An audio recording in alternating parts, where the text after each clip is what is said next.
The morning is far too early for my taste. It doesn't help that I had trouble sleeping last night. There were simply too many things to think about, and my mind refused to slow down.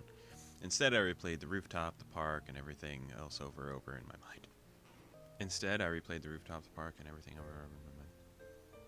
There's a small part of my mind that is still paranoid that this has that has been some kind of joke. That I'll meet up with Emmy in the track and she'll act like nothing happened yesterday. Pushing these thoughts in the back of my mind, I throw on my running clothes and open the door.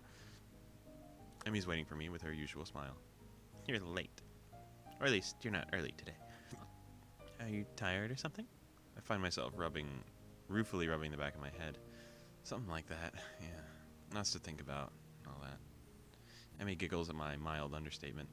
Yeah, I didn't sleep that well either. I was actually glad you weren't early, because I wasn't early either. I wonder if the same kind of thing kept us awake. The image of her weeping face passes through my mind. What kept you up? Emmy's expression falters, but she quickly notices my curiosity and forces a smile. Nothing important. She obviously is not telling me something. The question is, should I press the issue? Something's clearly been bothering her for a while, and I want to help her, but would it come off as me being nosy? She's got to know that I care about her, though. Are you sure? If something's bothering you, I'm here to help you sort it out.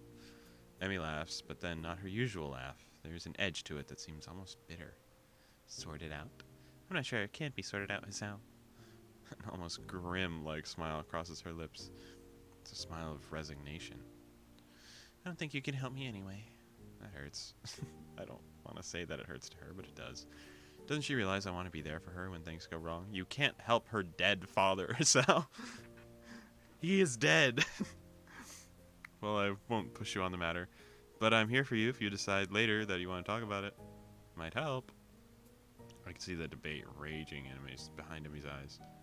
Seems like she wants to tell me, but she's not whether sure or not she can. Hey, forget about it for now. Okay, we got running to do. That mention of running, something that she can handle, brings Emmy back to her usual self. Right. Hurry up and stretch out, Hisao. We've got to get moving. She takes off like a shot, far quicker than I'm used to. Still, I try to keep pace with her, recklessly testing my limits. Gives me a feeling of freedom, like my heart is no longer important. Find myself wanting to laugh, filled with the feelings of moving beyond what I once called my boundaries. Nurses' warnings not to overdo things echo in my mind, and I disregard them. The feeling I have, this willingness to risk a heart attack for something so trivial as morning run, feels out of character. But is it? Rather, should it be? I mean, I've got a weak heart, sure. I'll never be capable of the kind of speed and endurance Emmy's capable of, though I probably wouldn't get that good even if I had a healthy heart. As we round the final bend, I feel my legs screaming in protest, but for the first time I ignore them. I accelerate to finish at the sprint, nearly catching up to Emmy. That was never going to happen, of course, but still feels surprisingly good. Oh sure, my legs feel like they're about to catch fire, and I'm having trouble staying upright, but there's been a shift of some sort today. I think it's all thanks to that girl grinning at the finish line waiting for me. I felt a little faster than usual. My comment is met with a grin and a shrug. Can't have you think that I was going to go soft on you now, can I? But you managed to handle it just fine. Well, I couldn't have done it without you. Still feeling the high from the run and moved by a surge of gratitude, I seize Emmy in a hug. Thanks. Really, I'm not just saying that. I'm in your debt. Emmy seems flushed by my words, squirming uncomfortably. Don't be silly, Hisao. Someone had to haul you here, didn't they? And it's not like you're not doing anything for me, right? I needed a running partner, remember? I shake my head, still pointedly not letting go of Emmy, who's squirming and merely looks up at me with a quick deepening blush that almost seems out of character. Yeah, this is a weird time to do this. Do not be affectionate 100% of the time, even if you expect that sort of thing from a girl that gives you random hugs and kisses. Do not hug her out of nowhere all the time. It's weird. And you start doing it at times she doesn't want you to do it, and then that makes her uncomfortable to do it in the times that she was going to do it before. And then it's just this weird, like, you're just trying to force affection onto somebody, but it's not. It's creepy. That's not true. You wanted a running partner, but you didn't need one. If I hadn't shown up the day after the festival, you would still run, right? But it doesn't work the other way around. I only managed to make it out a few times before that festival. And without you, I probably wouldn't have made it out at all after that. Emmy smiles at me and prods my chest with one finger. You're pretty lazy, Hisao. I was just giving you a compliment. Well, you're welcome, I guess. I'll pay you back somehow. Oh, well, that's not necessary, you know. I mean, I kind of like you, Hisao. And being able to run with you in the mornings isn't exactly a bad deal for me either, so for someone who gets much more praise, she seems unused to gratitude. I can't think of anything else to say, so we fall silent. I become aware of Emmy's breathing and dampness of her clothing and the scent of her. Coming off of anyone else, it would stink. Coming off Emmy, it fits her in a way nothing else could. Her skin is cool, slick with sweat, and a breeze causes goosebumps to rise. Almost without thinking about it, I lean to meet Emmy's mouth with it, which was already moved to meet my own.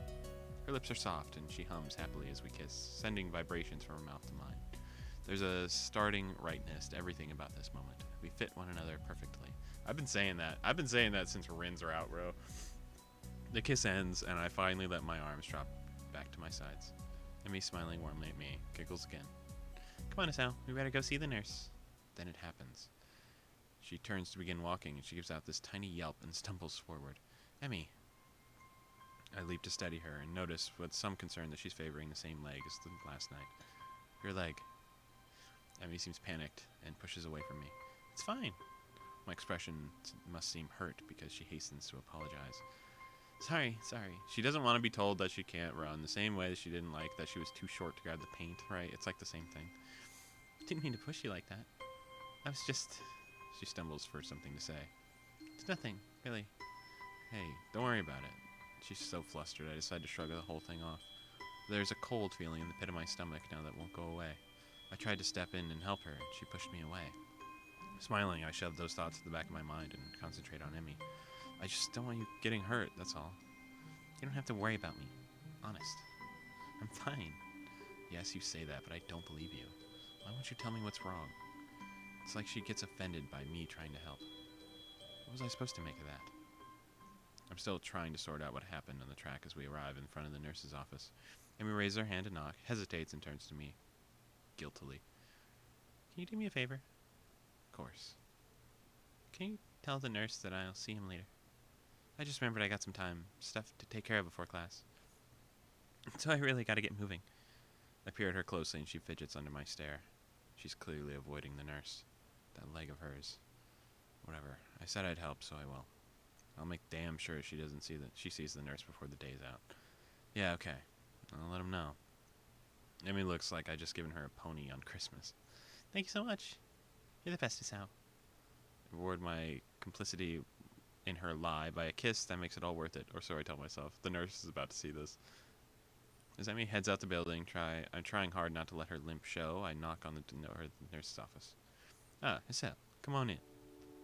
I don't see Emmy with you. She's not sick again, is she? From the tone of his voice, I don't think the nurse is expecting me to say yes, she's ill.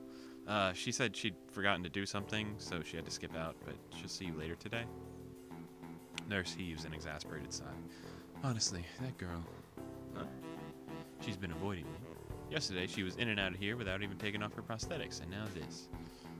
Well, at least it's not just Emmy. Just me, Emmy doesn't want worrying. That's a comfort, I guess.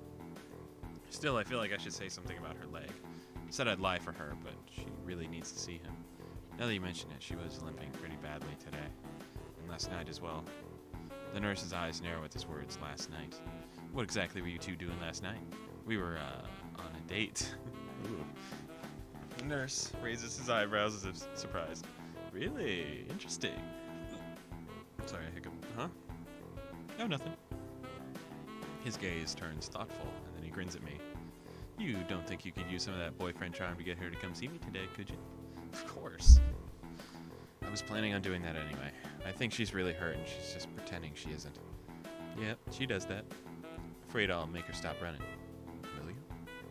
I don't like to, but if it's bad enough that she's been limping, well, guess I'll have to see what's wrong myself before I can make that call. I see. Maybe not allowed to run. Perish the thought. I don't know if she'd be able to function without running. I wonder if she's reluctant to admit anything's wrong. Well, I'll make sure she sees you. Good. Oh, and before I forget, he grins at me in what feels like a vaguely threatening manner. Don't forget that I know what medications you're on. You be careful around Emmy. Got it? He looks serious, too. Got it. Don't hurt Emmy. Wouldn't dream of it. Grand. I'd hate for you to be late. Huh? Late as in late, the sound of kind. He frowns briefly, dissatisfied. Sounded better in my head. Well, at any rate, get out of here before you miss your first class. We didn't do anything. You just asked me about Emmy. You didn't check my blood pressure and shit. You got things to do, I'm sure. Chew. As I leave, I notice the nurse pulling out his phone and dialing a number. Mako, your daughter's being a pain in the ass again. Bro. Wait, is the nurse dating Emmy's mom? When she was like, oh, he's texting with a child. Oh my god, is she dating her mom? Bro. I better head back to my room or else I will be late. It wasn't supposed to check my heart rate? Oh no. That'd be funny. The lunch bell sounds, and I bring myself out of the stupor I slipped into during morning classes. My lack of sleep last night, coupled with the increased pace of this morning's run, has left me a little exhausted. Despite that, I find myself skipping the stairs up to the roof. There's a thrill of excitement now, in addition to the pleasure one gets from eating lunch with one's friends. True, both Emmy and Rin are still my friends, but Emmy has become more than that now. Rin in the back in her usual spot on the roof, almost as if she'd never been absent. Feeling better, I take it? A raised eyebrow is my reward for speaking. Better than what? Better than you felt yesterday? Rin gives me my question a serious thought. I'm not sure. I think I might have felt rather good for some of yesterday, but it was all fuzzy. Too much cold medicine? Well, I was asleep. That's usually pretty good. But I can't remember what it feels like to be asleep because I'm unconscious. Because I'm not conscious for it. It's a real problem. Then again, if I knew how good it felt, I might not sleep anymore. But this way I keep trying, so that way I guess... sorry. But this way I keep trying, so I guess that's how I keep from being overtired. An eternal mystery to keep you sleeping at night. Maybe mystery's the wrong word. Intangibility might be the proper way to describe it. I see. No, I don't see it at all. I have no idea what she's talking about. But that's okay, since I rarely do. Do you remember what sleeping feels like? Like yesterday. Do you remember what you felt like sleeping yesterday? Well, I actually didn't get a lot of sleep yesterday. Maybe that's because you remember subconsciously. Actually, I think it was because I was worrying about Emmy. Doesn't Emmy worry enough about herself? I hadn't considered that. It gave me pause. True, but she would ask for help even if she needed it. Rin frowns and I raise an eyebrow. Will I get a proper answer? Probably not. Is there something she should be asking for help with? Her leg, for starters, seems to catch Rin's interest. Leg?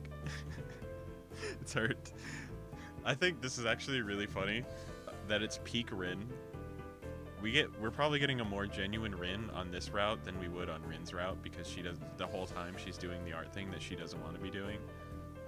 So it's like, this is what Rin is actually like. This is the Rin that's not stressing over being an artist. This is just Rin, and this is a lot cuter than the Rin we saw, in my opinion. I love that Rin, but I love this Rin too. It's hurt, but she won't see the nurse about it. Rin shakes her head in disapproval. You have to make her. Like, she makes me go to class for her own good. Otherwise, she could lose her legs again. And that's just too weird. Losing things twice. Especially if you don't find them to begin with. Most prosthetics are the same as finding something. But that's a different kind of loss, isn't it? I think so. I wonder. Wonder what? Emmy seems to have snuck up on Rin and me, though Rin doesn't seem especially surprised, which is in itself unsurprising, I suppose. Sorry, I'm dying. My throat hurts. Hold on, let me drink some water. Let me get some water in here. Keep hydrated, lads. This is your reminder to drink some water.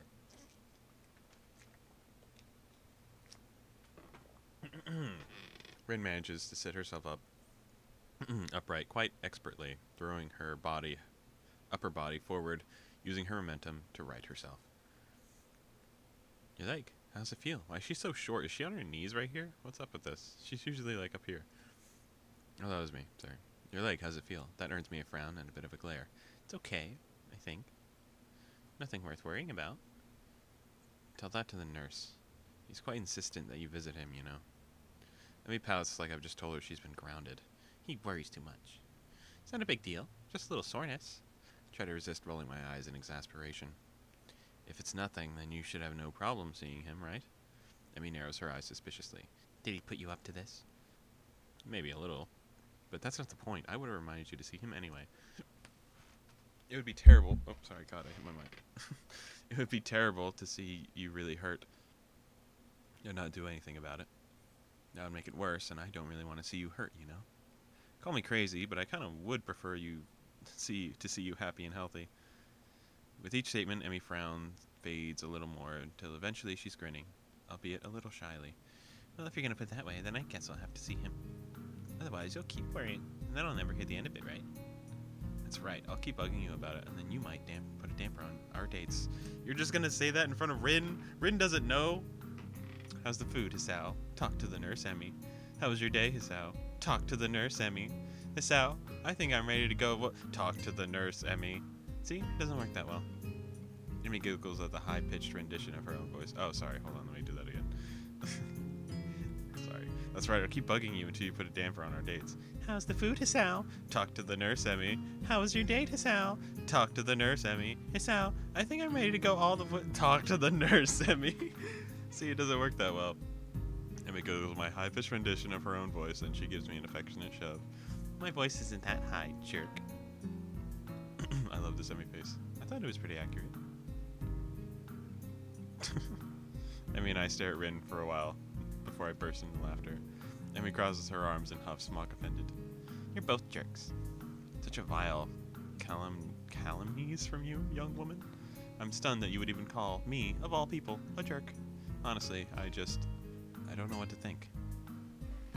Oh, sorry, I turned that serious tone for a sec. Emmy sticks her tongue out at me.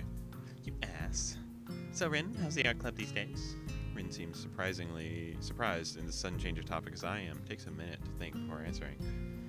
I believe it's okay. Although Nomiya keeps telling me to work harder. But I don't think he understands my methods. He's always struck me as slightly creepy. Rin ponders the statement for a while. I've never really noticed. But I don't pay much attention to him most these days, so maybe that's why. How often do you meet? Thinking of joining his out? What? Nah, I've already decided to join a club. Really? Which one? Well, it's not really much of a club, to be honest. Oh, you joined the tea club? No, I joined the science club, I think. Emmy looks highly confused. You have a science club? Not really. It's just me. Sal, that's not a club. That's you sitting in a room reading books. No, I mean, it's me and Mutel. I'm just the only student so far. Mutel? Really? This thought strikes her. Oh, is that what you were talking about yesterday? Your meeting with Mutel? Yeah, that was our first meeting, I guess. Emmy giggles. Nerd. I can't help being clever. You know, I could have used your help years ago. You should have had your heart attack earlier in life, is how. I laugh, and then I realize this is probably the most very rare times I've laughed about my heart attack. Did he tell her about his heart attack? Oh, yeah, I guess she knows because of the nurse. And Rin knows because we told her. I don't know about the heart attack. Did we tell about the heart attack? I feel like we just talked about our, like, arrhythmia. Hindsight. Yeah.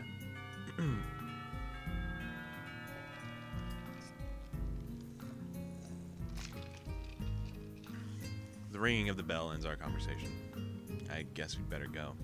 Yeah, I guess so. Come on, Rin. You too. Rin apparently began to doze off, so Emmy gives her a sharp bump. I almost had it. Sorry, but you need to go to class. I disagree, but maybe if I nap in class, I'll get it this time. Changing location is sometimes helpful for that kind of thing. Neither Emmy nor I bother asking what it is. As we arrive to my classroom, Emmy gives me a quick kiss and heads down the hallway, Rin in tow. I turn to enter the classroom met by the duo of Shizune and Misha. Is there going to be no, like, PDA? Misha seems to be fighting a losing battle from keeping breaking into a fit of giggles while she translates Shizune's latest rant.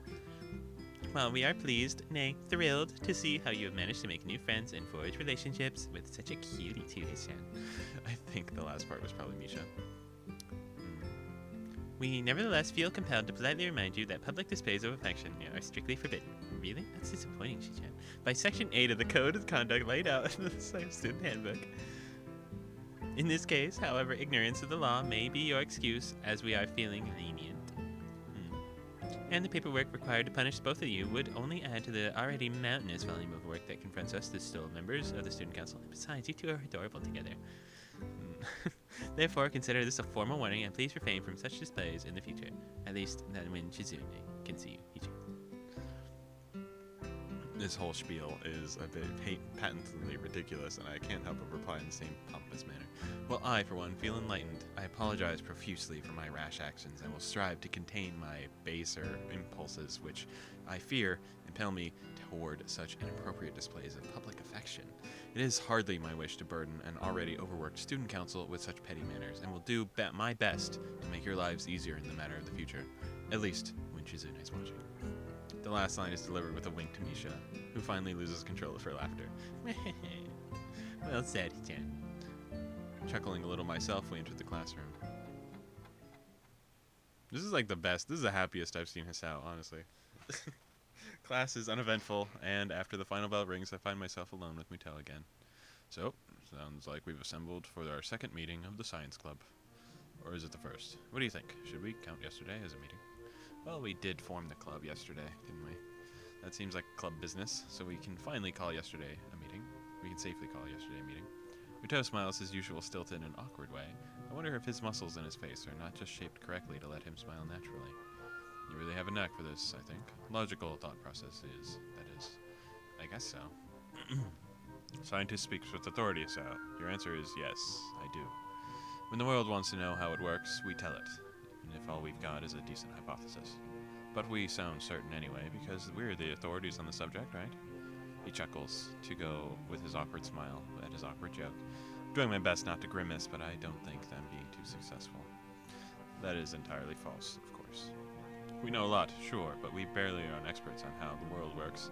If only because nobody can be sure, with no certainty, there are no experts. But we like to pretend sometimes. There are some things that we can be certain of, right? Well, yes, but no. We know gravity's there, for example. To illustrate, Muto picks up a pencil and drops it. See? Still there, but it's good to check every once in a while. That's why you'll still see researchers mucking about gravity. We're pretty sure we know how it works, but there's always a chance that something isn't how we think it is. So you check and check and check, and then scientists in a nutshell, so. The whole time I've listened, feeling rather spellbound. Muto seems to be really passionate about this stuff, I think. It's hard to tell sometimes. How the world works, how humans work, how the universe works. All these questions need to be answered. And, depending on what I go into, maybe I could even figure out a way to fix my heart. That said, I don't think that's a real priority for me. Besides, as we start discussing the book he gave me yesterday, I find myself more and more interested in that than my heart condition. Before we even realize it, an hour's gone by. Well, let's call this meeting over for today. Okay? We'll have another meeting tomorrow, or the day after. He considers this for a moment. Call it the day after. I've got a lot of grading to do. Okay, see you then. As I exit the classroom, I realize that not only do I have nothing to do tonight, Emmy and I didn't make plans, so I guess I'll go to the library. It beats doing homework in my room, anyway. The library always seems cooler than the rest of the building, probably to keep the books from getting damaged by excessive heat and humidity. Books are sturdy objects, but if you want to keep them in good condition, it takes a little effort. I've got several books that are so well worn that the pages are barely clinging to the spine. It seems impossible for them to be still usable, but if you can handle them with care, make my way to the main desk where I spot Yuko busying herself with something or another. She smiles at me as I enter and waves. Hello, Isao. Good to see you again. What are you looking for this time? Nothing in particular, I guess. I just didn't really feel like going back to my room, is all. Yuko nods. Well, if you're unoccupied, maybe you can help me look for something? Sure, what do you need? Yuko brings her finger to her lips and looks around furtively. She seems to be looking for eavesdroppers. Come closer. I take a few hesitant steps forward. We haven't seen her in like a legit picture, right? She hasn't been in any of the... Maybe in the cafe. But like I'm thinking of like the actual art pictures. I don't think I've seen her in one yet. Take a few hesitant steps forward while feeling distinctly unnerved. Yuko lowers her voice in a confidential whisper. I'm on the trail of the Yamaku cat burglar. The what? Shh. The walls have ears, is how. Or they might. But listen, those books, remember them? Yeah. Well, they aren't missing. They were stolen. I'm convinced of it. I remember you saying something of the sort earlier, but how do you know? Look, I'm going to solve this problem for you right now. I think it's my neighbor, Kenji. He's fucking crazy. He does shit like this all the time. I'll get you those books back. Like, Yuko leans in closer and, if possible, whispers even lower. Because I found one of his hiding places. You did what? Yuko looks triumphant. Found one of his stashes. It was under one of the stairwells of the boys' dorm. 3 books I'd been looking for, all there. I'd suspected a thief before, but this proves it. So, did you take back the books? Yuko looks as if I just suggested she walk around naked. Are you nuts? You can't know that I'm onto him. He might go to the ground and evade capture. Uh-huh. So what do you need help with then? Yuko casts another glance around the library and leans in closer. You've got to spy for me. Spy? Yeah, like when you're in the dorms, you know? Keep an eye out for some suspicious activity. What constitutes as suspicious? Have you seen Kenji? Holy shit. I mean, Kenji's a pretty suspicious dude, but I'll wager he barely goes to class, much less sneaks into the library and fills for books. I think he does. He's gone to the library a bunch of times. And he doesn't return any of his books either. We know that. What's the harm in saying yes? At least it'll get me out of this weird conversation. Yeah, I can do that, no problem. Yuko straightens up and claps excitedly. Great. Now hurry up and talk about something else in case someone comes in. How's school treating you? Pretty well, actually. I've been running in the mornings with Emi Berizaki, right? Yeah. How'd you know? I'd served you two at the tea house, remember? I deduced that you were going on a run with anyone. It'd probably be her. She looks pleased with herself. Impressive. Anyway, yes, we've been running in the mornings, and we kind of started dating. Yuko claps her hands together excitedly. Really? That's great. I bet you two are great together. I love seeing people find one another like that, you know? I even thought to myself when you walked into Shanghai that one time, I wonder if that kid will wind up with one of those girls. Really? I've ended up with both of them, actually. It's crazy. Anyway, Yuko doesn't seem to notice my somewhat weirded out tone, nods affirmatively. Yep, I could tell you'd wind up with one of them, you know? I've got an eye for that sort of thing. Of course. Her expression droops slightly. I'm not so good at it myself. I'm sure that's not true. Oh, it's true. I met this guy once. We got along really great, but it turned out he was younger than me. And this is kind of weird, but not terribly so. So what was weird is that he disappeared one day, and I've not seen him since then. I swear, it's her and Kenji. I feel like they have a thing. Every time they talk, and there's just these weird, tiny bits of information that feel like they go together really well, and I feel like Yuko's dating Kenji, or she used to. It does seem kind of odd. Doesn't it? I hope it wasn't something I did. I feel compelled to reassure her. I'm sure it wasn't. I intended to try to calm her down further, but both of us jump at the surprise, the ringing suddenly coming from my pocket. Yuko sighs to steady herself, and I pull the phone from my pocket, and I feel a little sheepish for indirectly causing the incident. Emmy, what's up? Oh, thank God I haven't called your phone before. I didn't know if this number would work or whether you'd pick up, and I can't... Whoa there, Emmy, slow down. What's wrong? There's a pause on the other side of the line, during which I can hear Emmy trying to control her breathing in order to calm down. Something's got her terribly agitated, and it's starting to agitate me. Can you just stop by? Like now, or shortly after now? I really, really need to talk to you. There's a tone of pleading in the last sentence, and I don't know if I've ever heard that from her. Of course, I'll be right there. Hold on, steady, okay? Increasing my agitated state, I've apparently started saying things that don't quite make sense. Okay, I'll be okay. See you soon. I press the button and end the call before slipping the phone back into my pocket and apologize to Yuko for running off. And run off. Perhaps at some point I would have stopped to think about the time or how suspicious it looks for a guy to enter a girl's dorm at this hour. Except right now I'm concerned with getting Emmy and finding out what's wrong with so I can help her. I knock on the door and I'm greeted with a subdued, "Come in." You think this is a ploy? You think she's lying to get us in her room? That'd be fucked up to think that, right? Something is wrong as I stare at the scene before me. Emmy's there, yes, but she's in a wheelchair. Oh. Emmy and her legs are missing, and I glance around the room and see them sitting in the corner looking like they've been thrown there. Emmy responds to my entrance with a lopsided grin, both pleased to see me and completely, utterly heartbroken. How did you get up the stairs? There's probably an elevator. This is a wheelchair accessible place. Hi, Sal. She looks like she's been crying, but if she was, she stopped now. I noticed that I'm still a little out of breath, having taken the stairs two at a time in order to get here. My heart doesn't seem to mind the strain, though, and I feel happy for a fact away from the later... What? I file this happy fact away for later consideration. Like when I was not staring at somewhat dumbstruck at my girlfriend in a wheelchair. Realizing I've not responded to her greeting, my brain lurches into gear. Emmy, what happened? Guess I should have listened to you, Sal. My leg's got a nasty infection, and I'm not allowed to run for at least a couple of weeks. She gives a bitter laugh that shouldn't be coming from her. And I can't even walk on it. I could have used a crutch and kept one of my legs, but I didn't see the point. Why hop? You can't run on one leg. At least this way I could still, I don't know, roll fast or something. Yeah, that's good, right? My awkward attempt to look on the bright side seems to appreciate it, but not really effective. Emmy shrugs again. It's just kind of a nuisance. I mean, we can't even eat up on the roof now. No wheelchair access. It's not a big deal, right? We could just pick you up. You look like you're like 70 pounds. We'll just take you up there. I mean, we can still eat together. That's not the important thing. Oops, I clicked off. That lopsided grin again. It hurts to look at. I suppose so, yeah. But like I said, it's a nuisance. I mean, I haven't really used a wheelchair, and she thinks for a minute. Maybe 7 years? Something like that anyway.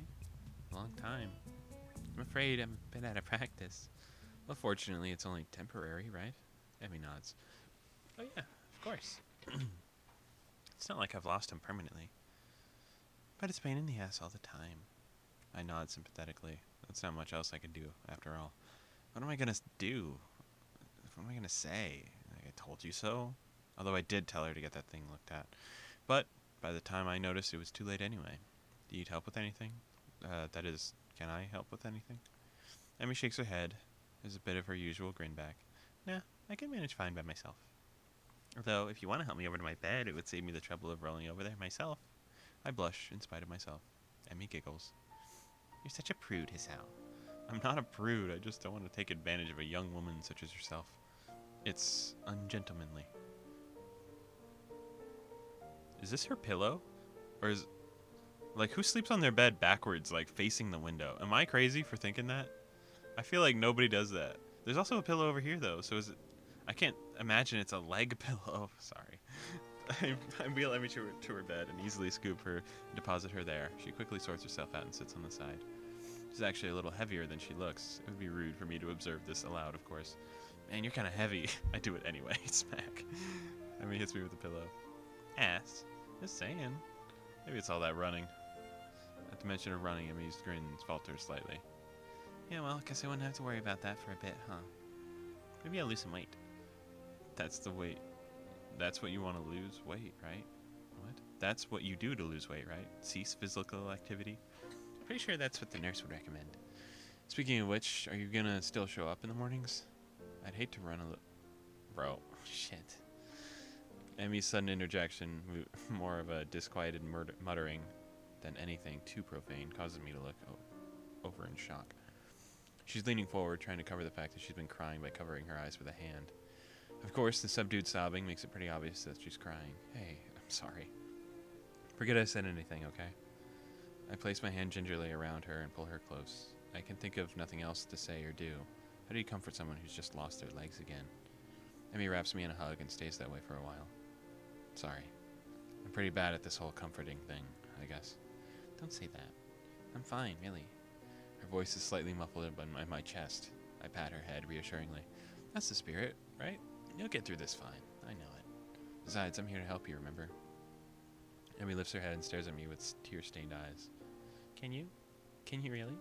She's grinning lopsidedly. Something sparkles in her gaze. I can't tell if I'm being mocked or not. Of course, I'm sure. Oh, God. You're a bit heavy, but... My witty comment is cut off by the sudden press of Emmy's lips on mine. Oh, okay, I thought she punched him in the chest.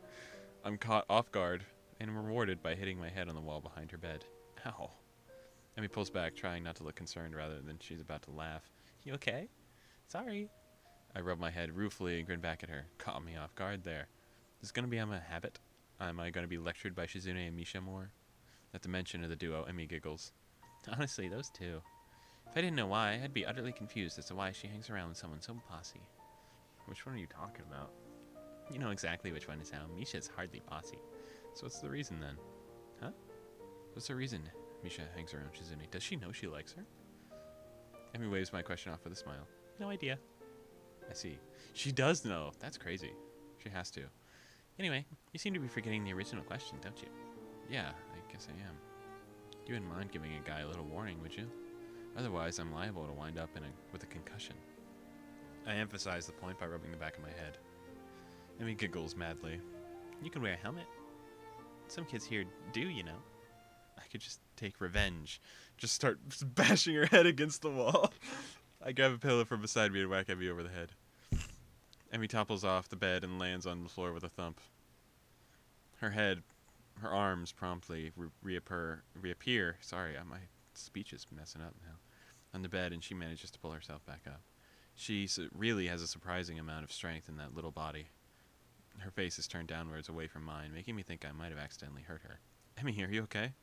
You didn't hurt your... A hand shoots up and grabs my collar. She pulls me in with a sharp tug, her face now barely an inch away from mine as she grins cheekily. Emmy? She gives me a sharp headbutt. Ow. Our foreheads making a loud thud. I sit back and rub my now sore head as Emmy smirks victoriously. How's that for revenge? No fair. You can't just take revenge for revenge.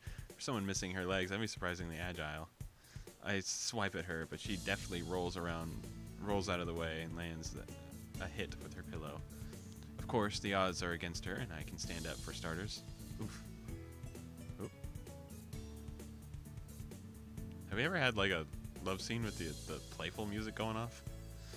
Guess I can't. After all, Emmy seems to have effectively tripped me up, and now is sitting primely astride me as I lay on my back, and I'm not even sure how she manages it. I win. Her eyes twinkle mischievously. I've been thoroughly defeated by a girl that's a fraction of my size at that. Then again, being defeated doesn't seem quite so bad. Emmy's being positioned over my waist isn't something that I or my body can ignore easily. I open my lips to speak, but Emmy's head darts down before I can get as much as a word out. I give no resistance, and she presses her mouth to mine. Not that I'd want to. That is, this is different somehow. She pulls back and nips at my lower lip and reinitiates that embrace. Her tongue darts inside my mouth, exploring. I can feel warmth spreading through my body as my heart begins to beat faster. Again, this is, the only time that this has felt like a normal, like, like a normal girlfriend situation, and the way that's describing isn't like weird. He's not using these weird words and things, and nobody's fucking tying us to a chair first time shit. Like, this is just normal. My mind starts to go foggy as I become vaguely aware of my hand traveling up Emmy's blouse, and Emmy gasps as I reach her breast, and then there's a giggle, and then I stare up and grinning at a grimy Emmy. Told you, that makes my second win now. What? That doesn't count. You used your feminine wiles. Well, it's fair in love and war, right? Huh. You're even blushing. I didn't even know you were a blusher, Hisao. You're blushing too, you know, probably because of your prudish ways. And I've got to admit, this is a stupid thing to say for a woman who is currently straddling me and has been, up until a few seconds ago, playing tonsil hockey with me. A prude, am I? Well, let's see who blushes first, shall we? I'm not sure whether the tone of her voice terrifies or arouses me, but that question is quickly made rather moot. Oh, okay. That was quick. Again, I guess if this is your first route, we censor these things. I'm sorry. It's just how things have to be. In a motion of practiced ease, she peels her blouse off and tosses it carelessly aside. Her bra and skirt quickly follow onto the floor. There was like no build-up either. That shit just happened. Huh. I fight the urge to blush. It's a rather hard task. Escalation, is it? My own shirt follows suit, albeit with some difficulty, and thanks to my position, Emmy mock yawns. You have to try harder than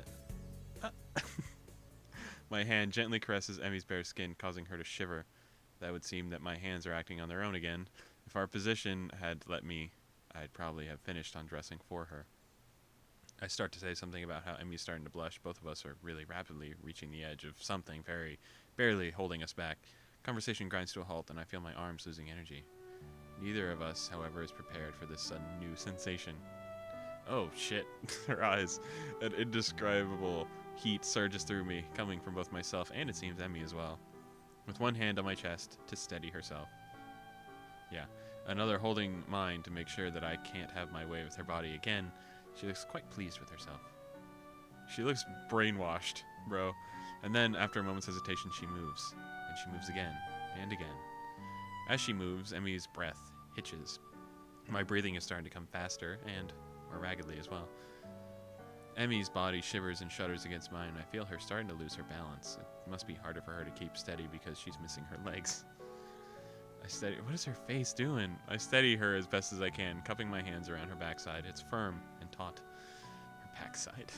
Makes sense considering how much she runs. The potential power in those muscles makes them flex as she responds to my touch. What I fail to take into account is the fact that my attempt to steady Emmy's kind of slides her forward and, well, feels amazing. Her panties slide easily against my trousers, and it doesn't take long for us to figure out a rhythm. Emmy refuses to keep to it, going fast and now slow and now pausing for what feels like an eternity. I'm not sure whether she's doing this to toy with me or if it's to make her feel better. I'm past caring. Is she gonna, like, hold on. Is she gonna find this as, like, some sort of exercise that she can do without running? Because that'd be really funny. The heat between us is now growing more intense, and I can't hold back a gasp. The noise only seems to drive Emmy along. I begin to punctuate her movements with some of my own, which cause her modest breasts to bounce. Modest? I wouldn't call them modest, sir. To bounce in time with my movements. Her breath begins to come faster as we continue. My own breathing becomes equally quick. With her eyes closed, her lips purse expectantly, and I manage to lift myself up for a few moments, our mouths seeking one another, her chest sliding against mine as our sweat mingles.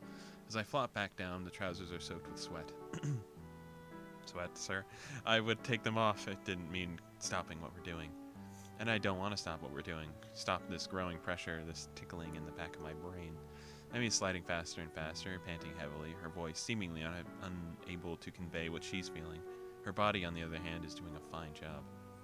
Suddenly, she moves a little more erratically, and my own breath hitches in my throat, ending in a final desperate thrust that sends me over the edge into a surging of feeling I didn't know existed. You didn't know existed, but I will bring up once again that we just had condoms ready at Hanako's route.